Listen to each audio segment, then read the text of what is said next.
Multi-unit setup users got a big improvement in this version of Patch FDX. You no longer have to drag and drop sends and returns when you're moving between your Patch series units. This all happens in the background now. Let me show you how this works. First, I'm going to show you how my current multi-unit setup is with my two patches. You can see that I'm using inputs and outputs 1 through 4 to move analog signals between my two patches, with patch 1 being red and patch 2 being blue for easy identification. First, I'm going to show you how in past versions you would use multi-unit setup without this new feature added in this version. Next, I'm going to set up a routing that uses multi-unit functionality. First, I'm going to come out of my converters on patch 1 and then into a channel strip connected to patch 1. Then I'm going to choose an available send to move my signal flow to my patch 2.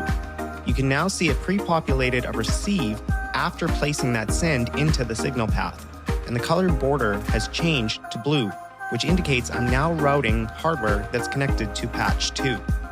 I'll choose 2 pieces of hardware to add to my signal chain that's connected to patch 2, and then find an available send with a blue border to send my signal flow back to patch 1 in order to complete my signal chain back to my converters. Now, this example was how you would do multi-unit routings in past versions, but we've just made the process a lot more streamlined and better overall. I'm going to show you how to activate the new multi-unit setup option and how it works with the same exact multi-unit signal chain. First, we need to go to Settings, User Preferences, the Customize tab, and the 5th option up from the bottom, you will see a toggle that says Automatically Use Multi-Unit Passes. Activate this option and click Save. Now I'm going to populate the same exact multi-unit setup routing with this new feature activated.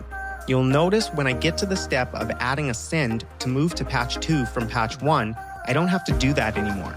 I can simply just choose the next piece of processing hardware that is connected to patch 2, and it'll populate the send and receive in the background, eliminating additional steps for audio professionals.